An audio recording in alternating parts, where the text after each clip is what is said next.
Good evening, friends. A very warm welcome to all of you in Byju's Government Exams Prep channel. आप सभी का आज के daily current affair segment में हार्दिक स्वागत है। दोस्तों, इस लेक्चर में हम चर्चा करेंगे उन सभी खास न्यूज आइटम्स की, उन सभी ताजा खबरों की जो आपकी आने वाली सभी गवर्नमेंट परीक्षाएं, फिर चाहे वो एसएससी हो, डीपीसी, बैंकिंग और अन्य गवर्नमेंट परीक्षाओं, सभी के दृष्टिकोण से बेहद इंपॉर्टेंट है। इसीलिए लेक्चर के अंत में हम आपसे शेयर करेंगे कुछ बेहद आवश्यक प्रैक्टिस क्वेश्चंस भी, जो आज की सभी खबरों पे बेस्ड होंगे। तो आप अवश्य ही आज के सभी ताजा खबरों को ध्यान से पढ़िए, समझिए और इनसे जुड़े इन प्रैक्टिस क्वेश्चंस के उत्तर देने का प्रयास कीजिए। इनके आंसर्स आप निरंतर शेयर कीजिए हमारे साथ इन द कमेंट सेक्शन। तो आइए फ्रेंड्स, अब शुरू करते हैं 13 मई अर्थात आज के दिनांक से जुड़े हमारे सभी इंपॉर्टेंट करंट अफेयर्स की। सबसे पहले यहां हम चर्चा करेंगे नेशनल अफेयर्स की अर्थात राष्ट्रीय मामलों की। और यहां सबसे पहली खबर है कि किस प्रकार इंडियन गवर्नमेंट ने अप्रूव किया है procurement of 1.5 lakh units of DRDO's Oxycare system. अर्थात भारतीय सरकार ने डीआरडीओ के द्वारा विकसित किया गया ऑक्सीकेयर सिस्टम के 1.5 लाख तक यूनिट्स की खरीदारी के लिए अनुमति दे दी है। इस प्रोक्योरमेंट के लिए अनुमति देने का उद्देश्य है to help in the treatment of कोविड-19 पेशेंट्स, क्योंकि जिस प्रकार कोरोना की घातक सेकेंड वेव के चलते देश भर में चाहे फिर रिफिलिंग सेंटर्स हो या गवर्नमेंट और प्राइवेट हॉस्पिटल्स, ऑक्सीजन की कमी और मरीजों को इससे होने वाली समस्याओं को देखते हुए सरकार ने तकरीबन 322 करोड़ से अधिक धनराशि की कीमत पर इस सिस्टम को खरीदने के लिए अप्रूवल दिया है। आखिर ये सिस्टम क्या है? तो Oxycare is an oxygen supply system जो आधारित है on the phenomena of oxygen saturation अर्थात SpO2। डीआरडीओ ने, जिसने कि इस सिस्टम को विकसित किया है, उसने देश भर में अलग अलग इंडस्ट्रीज को ऑलरेडी इसके पीछे बनाने का नो हाउ, तकनीकी अवेलेबल करवा दी है। उद्देश्य अंत में यही है कि ज्यादा से ज्यादा ऑक्सीजन बने और लोगों तक पहुंच सके during a time when people are losing their lives because of lack of oxygen. Oxycare system को विकसित किया गया है डीआरडीओ के बेंगलोर में स्थित defence bio engineering and electromedical laboratory DEBEL के द्वारा। इनिशियली इसको बनाने का उद्देश्य था उन सैनिकों की मदद करना जो आर्मी में हाई ऑल्टीट्यूड पोस्टिंग निभा रहे हैं, अर्थात all those soldiers of the Indian army who are posted at extremely high altitude areas, क्योंकि वहां उन्हें ऑक्सीजन की समस्या और इसीलिए सांस लेने जैसी परेशानियां बहुत ज्यादा फ्रीक्वेंटली फेस करनी पड़ती हैं। लेकिन इस समय कोविड-19 की वजह से ये मिलिट्री यूज के लिए बनाया हुआ सिस्टम पूरी तरह से क्लिनिकली यूज में लाया जा रहा है। Oxycare system supplemental oxygen provide करता है उन सभी लोगों को जिनके शरीर में ऑक्सीजन सैचुरेशन कम होने लगता है और इसी कारण इनको हाइपोक्सिया नामक कंडीशन हो जाती है। This is an extremely fatal and dangerous condition. और क्योंकि यहां हमने चर्चा की है दोस्तों डीआरडीओ की, तो यह जानना भी आवश्यक है कि डिफेंस रिसर्च डेवलपमेंट ऑर्गेनाइजेशन की स्थापना हुई थी 1958 में। और अगर बात करें कि इसके हेडक्वार्टर्स कहां स्थित हैं, तो ये भारत की राजधानी नई दिल्ली के अंदर आते हैं। विद दिस अब चल के देखते हैं दूसरा राष्ट्रीय मामला कौन सा है। यह है कि किस प्रकार सेंट्रल गवर्नमेंट ने अप्रूव किया है transfer of ITBP land to Uttarakhand government. किस लिए? For the development of aerial passenger ropeway system between Dehradun and Mussoorie. Mussoorie, जिसको कि इंडिया में क्वीन ऑफ हिल स्टेशंस भी कहा जाता है, ये उत्तराखंड में स्थित है और यहां से स्टेट को एक भारी मात्रा में टूरिज्म भी मिलता है। इसी कारण सरकार ने अनुमति दी है इंडो टिबेटन बॉर्डर पुलिस को that they will transfer their land to the Uttarakhand government. और इस लैंड का इस्तेमाल किया जाएगा एक रोपवे के निर्माण में, जिससे कि उत्तराखंड की राजधानी देहरादून से मसूरी तक का जो रास्ता है वो काफी हद तक कम हो जाएगा and people can travel easily to the tourist spot. This proposed ropeway is a mono cable ropeway और इसकी जो लेंथ है वो होगी तकरीबन 5580 meters. Since it is connecting these two cities, it is expected that एक तरफ जाने के लिए इसकी कैरिंग कैपेसिटी होगी तकरीबन 1000 individuals per hour. The entire estimated cost of this project will be around 285 crore rupees. इसके अलावा एक और फायदा भी है इस प्रोजेक्ट का, that it will also help in creating employment opportunities to around 350 people directly और इसके अलावा भी इनडायरेक्ट वे में तकरीबन 1500 से ऊपर लोग इसमें किसी ना किसी प्रकार से रोजगार पाएंगे। एक बार पूरा होने के बाद ये रोपवे ना कि खाली ट्रैफिक की और टाइम की समस्या को सॉल्व करेगा, बल्कि itself it will become a huge tourist attraction and it will help in promoting and boosting the tourism industry of Uttarakhand. यहाँ ये भी जान लेते हैं कि what is ITBP। तो ITBP है इंडो टिबेटन बॉर्डर पुलिस। इसका निर्माण किया गया था सरकार द्वारा वर्ष 1962 में after the India China war. तो अब इसके साथ चल के देखते हैं अगला राष्ट्रीय मामला, ये है कि किस प्रकार भारत सरकार द्वारा चलाया जा रहा कोविड रिलीफ ऑपरेशन जिसका नाम है समुद्र सेतु 2 ने भारत में फ्रेश ऑक्सीजन सप्लाई उपलब्ध करवाया है। ऑपरेशन समुद्र सेतु 2 के अंतर्गत आने वाला INS Tarkash has brought medical oxygen consignment from Qatar. INS तरकश कल मुंबई पहुंचा है with 2 liquid medical oxygen filled cryogenic containers and alongside 230 oxygen cylinders. ये ऑक्सीजन कंटेनर्स उपलब्ध कराए गए हैं under the French mission as a part of oxygen solidarity bridge और जो ऑक्सीजन सिलेंडर हैं ये दिए गए हैं कतार में बसे हुए भारतीयों के द्वारा, अर्थात it has been gifted by the Indian diaspora in Qatar. Oxygen solidarity bridge is a helping initiative under which help is being provided to India to battle the second wave of corona and the lack of oxygen. The consignment that has been brought by INS Tarkash was handed over to Civil Administration Maharashtra. इसके साथ अब आइए चल के देखते हैं कि अंतर्राष्ट्रीय खबरों में आज कौन सी न्यूज हमारे सामने है। यह है कि किस प्रकार बांग्लादेश गेट्स 5 लाख चाइनीज कोविड-19 vaccine doses as a gift. Bangladesh को वेडनेसडे को तकरीबन 5 लाख डोजेस उपहार के रूप में दी गई है चाइना द्वारा and this vaccine is known as Sinopharm. Bangladesh को अकस्मात इस प्रकार की मदद लेने की आवश्यकता इसलिए पड़ी क्योंकि initially Bangladesh was using India made AstraZeneca vaccine, परंतु इस समय क्योंकि इस वैक्सीन की भारी मात्रा में शॉर्टेज हो गई है, that is why to protect its citizen Bangladesh resorted to taking help from China. ये डेवलपमेंट आया है हाल ही में वर्ल्ड हेल्थ ऑर्गेनाइजेशन के ये साबित करने के बाद कि साइनोफार्म वैक्सीन इमरजेंसी के लिए इस्तेमाल करी जा सकती है। इसको ग्रीन लाइट दे दी गई है और यह भी कहा गया है WHO द्वारा कि अब इसको ग्लोबली उपलब्ध करवाया जा सकता है। बांग्लादेश ने अपनी नेशन वाइड वैक्सीनेशन कैंपेन की शुरुआत 7 फरवरी को करी थी।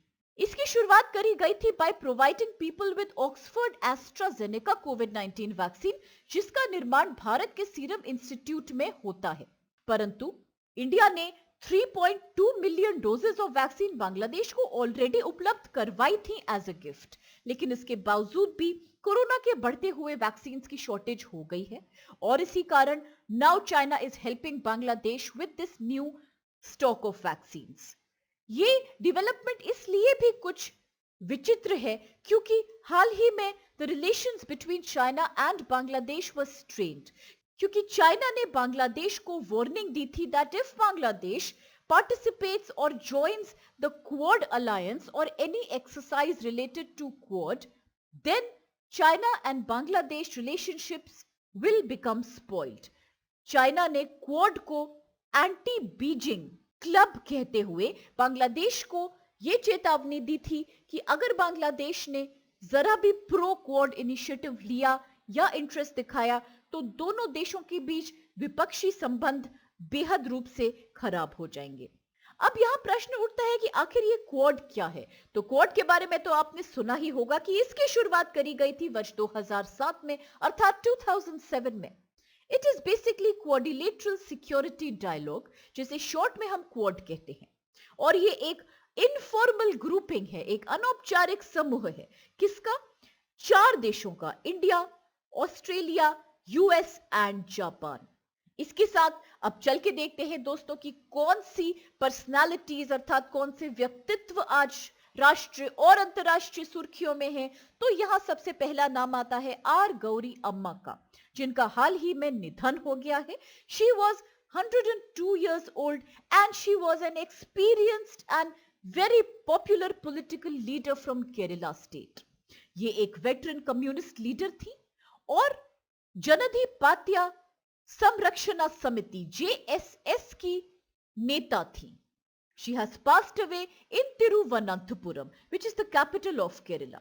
इनका नाम इसलिए बेहद प्रसिद्ध है because she as an Indian politician was the first revenue minister of Kerala state। परंतु यही नहीं, इनकी और भी कई उपलब्धियों के कारण इनका नाम बेहद प्रसिद्ध है, जैसे कि she was one of the founding leaders of communist movement in Kerala, और she is also the oldest woman member in the assembly and the oldest woman minister। तो इनका नाम आप अवश्य याद रखिए, आर गौरी अम्मा।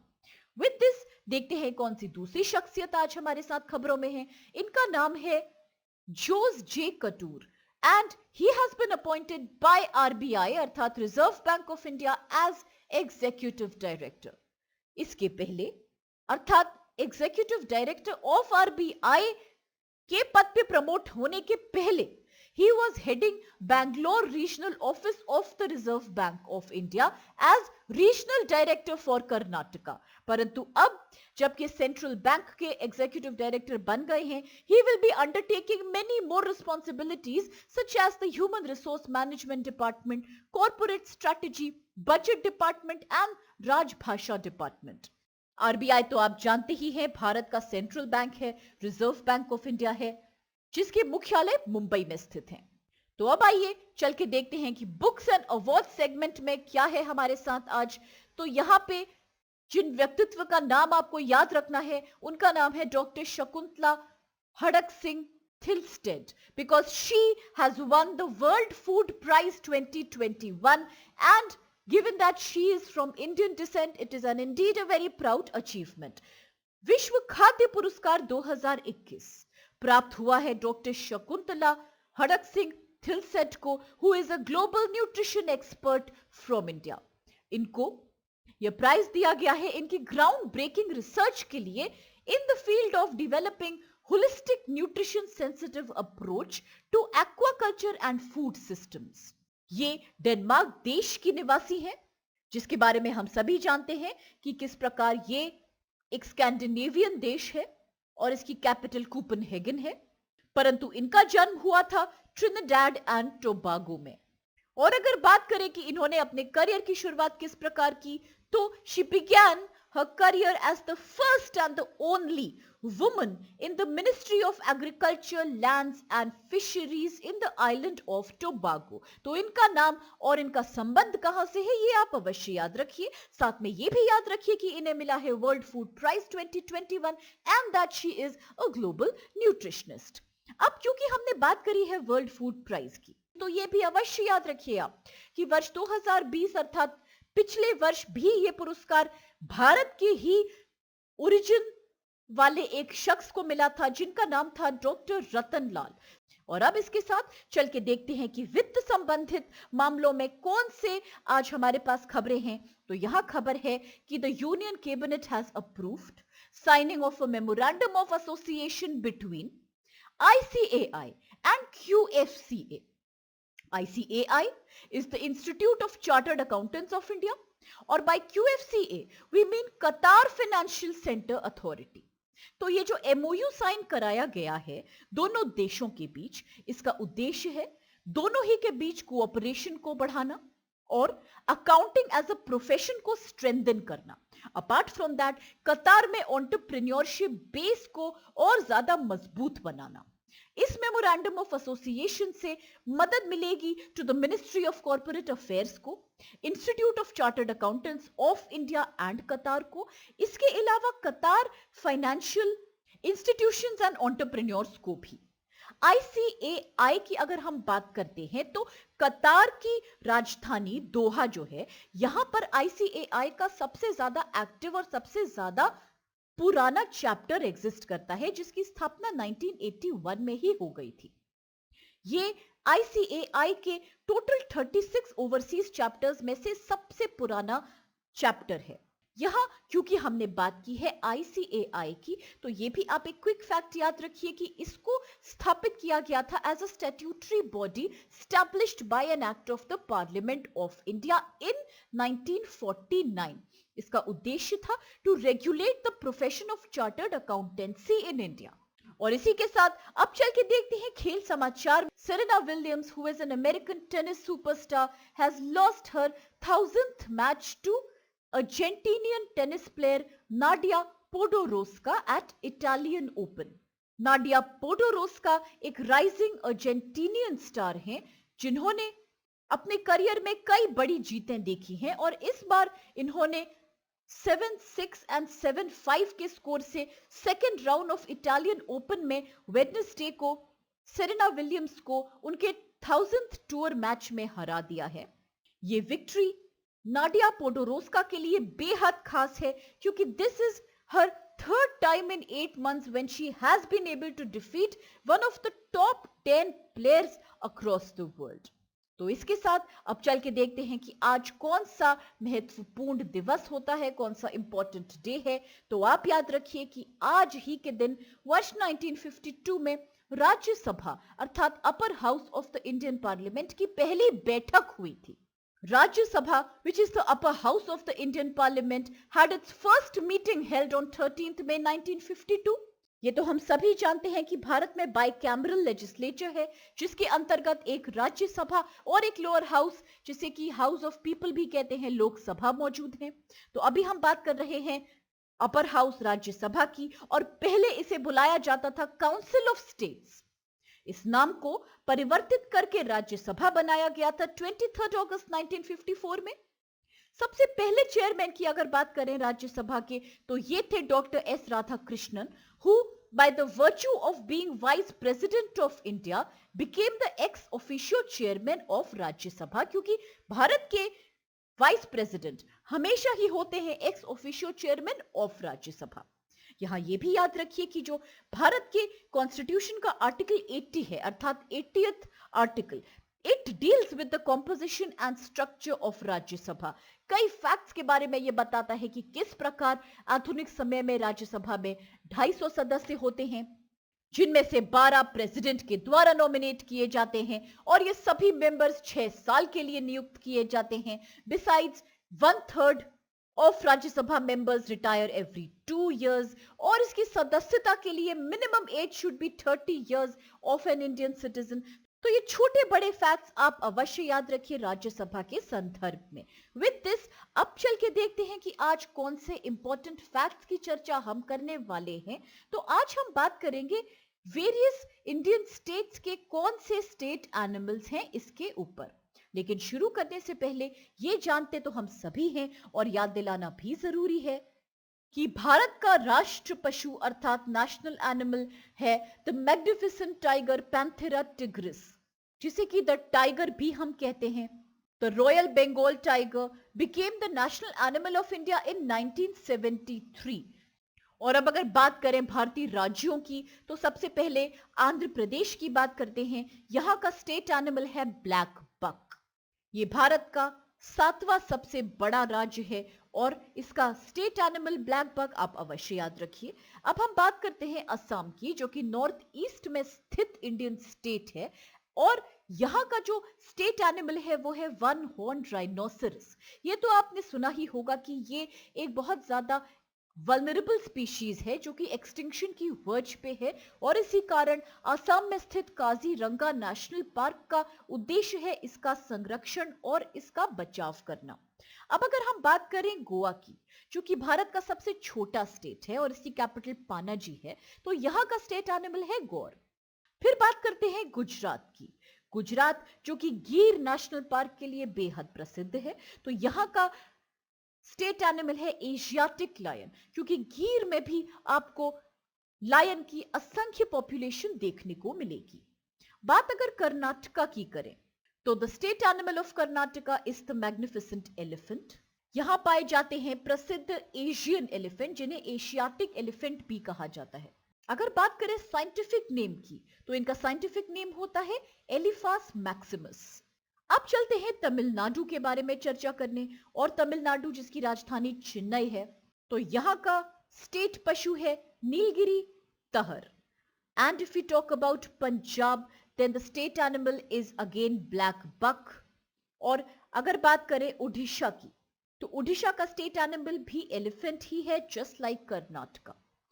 और अगर इसके बाद अगली स्टेट की तरफ देखें तो यह है उत्तराखंड, इंडिया की नॉर्थ में स्थित स्टेट, जिसे अक्सर देवभूमि भी कहा जाता है, जिसकी राजधानी देहरादून है। तो यहां का स्टेट एनिमल है मस्क डियर, और इसीलिए देहरादून में स्थित Malsi deer park is very famous for its deer population. Now let's talk about Uttar Pradesh. तो उत्तर प्रदेश with its capital as Lucknow and which is the most populous state in India has swamp deer as its state animal। और अगर बात करते हैं waste Bengal की, जिसकी राजधानी कलकत्ता है, जो कि भारत की सबसे ज्यादा डेंसली पॉपुलेटेड स्टेट मानी जाती है, तो इसका स्टेट एनिमल है फिशिंग कैट। राजस्थान की अगर बात करें तो ये तो हम सभी जानते हैं कि रेगिस्तान का जहाज कहलाने वाला पशु camel is the state animal of Rajasthan. और अगर मेघालय की बात करें जिसकी राजधानी शिलोंग है, जिसे अक्सर बादलों का घर मेघालय अर्थात लैंड ऑफ क्लाउड्स भी कहा जाता है, तो इसका स्टेट एनिमल है clouded leopard. Manipur with its capital as Imphal has Sangai as its state animal. और अगर बात करें केरला की, गॉड्स ओन लैंड की, जो कि अपने कई नेशनल पार्क्स के लिए प्रसिद्ध है, फिर चाहे वो एराविकुलम क्यों ना हो, साइलेंट वैली प्रोजेक्ट क्यों ना हो, पंपादम शोला नेशनल पार्क क्यों ना हो, so the state animal for the state of Kerala is elephant. तो अब इन सभी फैक्ट्स और खबरों के साथ चलिए देखते हैं फिर कौन से क्वेश्चंस आज हमारे सामने हैं। सबसे पहला प्रश्न है, विच oxygen supply system developed by DRDO is being procured by the Indian government। अर्थात DRDO द्वारा विकसित कौन सी ऑक्सीजन आपूर्ति प्रणाली सरकार द्वारा खरीदी जा रही है? ऑप्शंस है A SpO2, B Oxycare, C CoWIN या D Oxylife. The next question is, when was the Indo-Tibetan Border Police ITBP established? अर्थात भारत तिब्बत सीमा पुलिस ITBP की स्थापना कब हुई थी? ऑप्शंस में कुछ वर्ष हैं, जैसे कि ए 1960, बी 1961, सी 1962 या D 1963। The third question is, which of the following countries is not a member of Quadrilateral Security Dialogue or Quad? अर्थात निम्न में से कौन सा देश चतुर्भुज सुरक्षा वार्ता क्वाड का सदस्य नहीं है? ऑप्शंस है A Bharat India, B Australia, C Japan या D South Korea. The fourth question is, which Indian naval frigate has brought oxygen supplies to India from Qatar? अर्थात किस भारतीय नौसेना फ्रिगेड ने कतार से भारत में ऑक्सीजन सप्लाईज पहुंचाई हैं? ऑप्शंस है ए INS तलवार, बी INS तरकश, सी INS त्रिकांड या डी INS तेग। पांचवा प्रश्न आज का है, Who was the longest serving woman legislature in Kerala Assembly? अर्थात केरल विधानसभा में सबसे लंबे समय तक सेवा देने वाली महिला विधायक कौन थी? ऑप्शंस हैं A KO Aisha Bai, B Leela Damodara Menon, C OT Sharada Krishnan या डी KR गौरी अम्मा। छठा सवाल है, Who is the recipient of World Food Prize 2021? किसे मिला है विश्व खाद्य पुरस्कार 2021? ऑप्शंस है A doctor Shakuntala Haraksingh Thilsted, B doctor Ratanlal, C Lawrence Haddad या डी साइमन ग्रोट। सातवां प्रश्न है when was the Institute of Chartered Accountants of India established, कब करी गई थी आईसीएआई की स्थापना। ऑप्शंस हैं ए 1946 में, बी 1947 में, सी 1948 में या डी 1949 में। Eighth question is when was the first sitting of Rajya Sabha held, अर्थात राज्यसभा का पहला सत्र कब आयोजित हुआ था। ऑप्शंस हैं ए 1951, बी 1950, सी 1952 या डी 1953। आज का नवा प्रश्न है कि असम का स्टेट एनिमल क्या है। ऑप्शंस है ए एशियाई लायन, बी हाथी अर्थात एलिफेंट, सी वन हॉर्न्ड राइनोसेरस या डी नीलगाय। और आज का आखिरी और 10th प्रश्न है elephant is not the state animal of which of the following states, अर्थात निम्न में से किस राज्य का राजकीय पशु हाथी नहीं है। ऑप्शंस है ए कर्नाटक, बी उड़ीसा, सी केरला, डी गुजरात। और अब इन सभी इंपॉर्टेंट क्वेश्चंस और कुछ बेहद दिलचस्प खबरों के साथ आज के इस सेशन को हम यहीं समाप्त करते हैं। फ्रेंड्स, अगर आपको ये वीडियो पसंद आए तो आप लोग प्लीज चैनल को लाइक, शेयर और सब्सक्राइब अवश्य कीजिए।